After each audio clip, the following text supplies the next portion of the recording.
What is up, guys? We're back again with some more Mount & Blade 2 Bannerlord science. What we're doing today is putting 1000 tier 5 Imperial Palatine guards against 1000 tier 5 Imperial Sergeant crossbowmen. So let's see what is better, 1000 bows or 1000 crossbows, the highest level soldier. And you can see already, God, the crossbows are really taking out a lot of the bows already.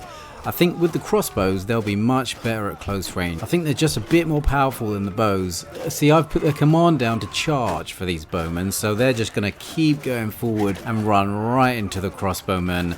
Now at this stage, the Imperial Palatine guards, remember, they only have a one-handed weapon. They don't have a shield. And the crossbowmen do have a shield. They have a one-handed weapon and a shield. So in melee range, it's just super advantage to the shield. They've got basically a shield wall in front of them. So you can see already a couple of the Imperial Palatine guards are already running for their lives. Now in these 1000 versus 1000 battles, the sandbox battles can only process 500 soldiers from each side at a time. So you'll see here reinforcements 100 at a time coming in as the numbers of troops deplete. So we've got a couple of reinforcements coming in for the bowmen. You'll have some crossbowmen reinforcement coming in the back, you can see, and they'll be firing from long range. But it looks like these Imperial Palatine guards are just running straight in to melee with their fellow soldiers. They're not even trying to shoot. A couple of them are trying to shoot from range, but I don't think they can actually see the crossbowmen. I think they're on the other side, so they maybe can't shoot them. But it looks, to be honest, pretty one-sided with the crossbowmen at the moment. They're taking the lead quite heavily.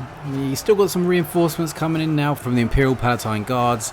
So their troops are coming back a little. They got some reinforcements, but the crossbowmen do have some reinforcements. This is an absolute melee brawl. Hardly anyone shooting an arrow or a crossbow bolt. So there are a couple, a lot of Palatine guards are running now, and you can see a lot of red there, a lot of Palatine guards. The bow just doesn't look like it can hold up against the crossbowmen. The thing is, with the melee attacks, the crossbowmen have a one-handed weapon and a shield, so it's going to be super hard for a melee battle for the Palatine guards to win. They've only got a sword, and that is it. The crossbowmen are taking out the last few remaining. Look at all those reinforcements. Crossbowmen taking out the last few Palatine guards that are running away for their lives. I think, ladies and gentlemen, that is it. Looks like the crossbowmen are going to take it. Science, guys. There we have it. So I think for the next round, instead of making the Imperial Palatine guards charge in with their bows into melee range, which they clearly have a significant disadvantage against the Sergeant crossbowmen, I'm going to keep them at a distance, set them to spread formation so that there's more room between each soldier and they've got enough room to pull back their bow and fire. And I'm going to see if that makes a significant difference. I think that if the bowmen can get enough shots off on the crossbowmen, they should be able to out-artillery them.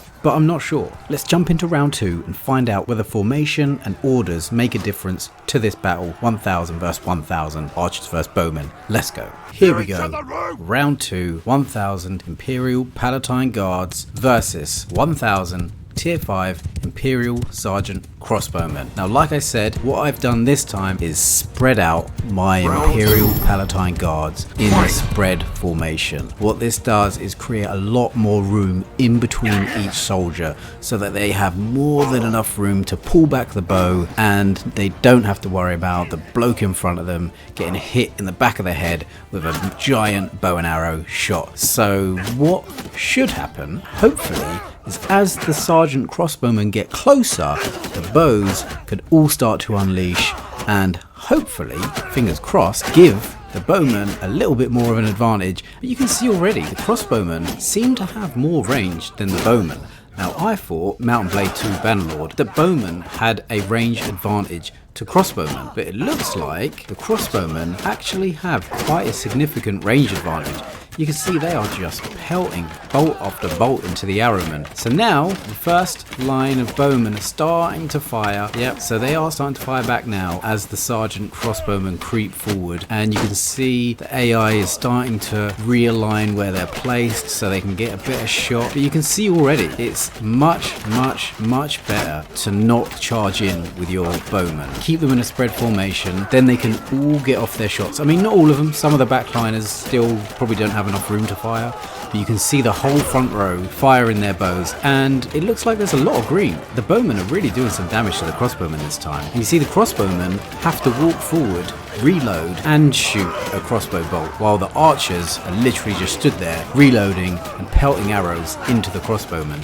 And it looks like, I mean, I see a lot of green. That green bar is quite significantly bigger. And this time, in round one, in the melee battle, the Palatine guards were just getting absolutely slaughtered. But you can see there the crossbowmen just all getting taken out by the volleys of arrows. So many arrows being fired just because of the positioning. You can see the crossbowmen, as they're trying to run forward and engage with the bowmen, they're literally just getting picked off, even with their shield up. But one of them comes in and gets whacked over the head. But look at that, the whole first wave of Sergeant Crossbowmen completely wiped out by the bowmen.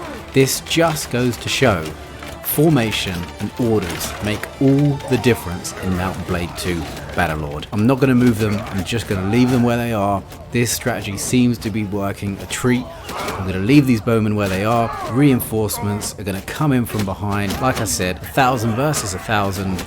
The sandbox environment can only process 500 soldiers from each side at a time. So as soldiers are killed, more reinforcements come in.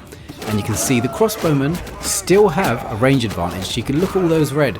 Loads of bowmen being taken out by the huge advantage in range from the crossbowmen. But as the crossbowmen start to come forward, you'll see the bowmen start to try to fire back, and because they're spread out, they've got more room to pull back. Still only the front line really firing, the back line not firing too much. But as the crossbowmen come forward, you can see the green, the bowmen, they're starting to pick off quite a lot of crossbowmen. The crossbowmen have quite a long reload time with the bolt. If you haven't seen it, they have to bend over, put a bolt in, then get back up and then try and fire. And the bowmen can just fire one after the other. And you can see the bowmen, just that line, that order formation is really, really effective here. When it's a straight up artillery battle, firing bolts versus arrows, you can see the bowmen have a significant advantage. When they're not running in and charging with their one-handed sword versus a one-handed sword and a shield, the Imperial Palatine guards do have an advantage just from artillery fire. And you can see they're taking out the crossbowmen. It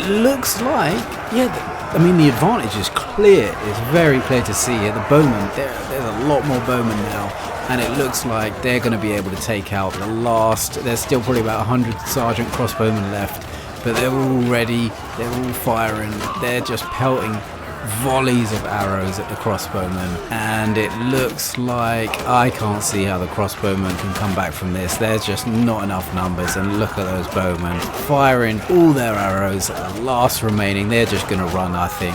They got to run soon. Yeah, there they go, starting to run off into the distance. Sergeant Crossbowmen taken down by the Imperial Palatine Guard bowmen. Wow. Now, I did not expect that. I thought as the Sergeant Crossbowmen came closer, the power of the crossbows would overwhelm the bowmen. I thought the bowmen would have range advantage, but apparently not. Apparently it's the other way around. The crossbowmen have the range advantage and the power advantage, but as soon as the two armies get too close together, the bowmen must have more power on a short range because they just start to unleash all of their arrows, and the Imperial Palatine Guards take it. So there we have it, ladies and gentlemen. Real science done by not a real scientist. If you're going to fight 1,000 Imperial Sergeant Crossbowmen with 1,000 Imperial Palatine Guards, make sure your orders are to hold the line and you use the spread formation. That will give your bows enough room to fire and take out the crossbowmen. Science. Thanks for tuning in, guys. Give this video a like, subscribe, comment, whatever you like. Peace out. Science.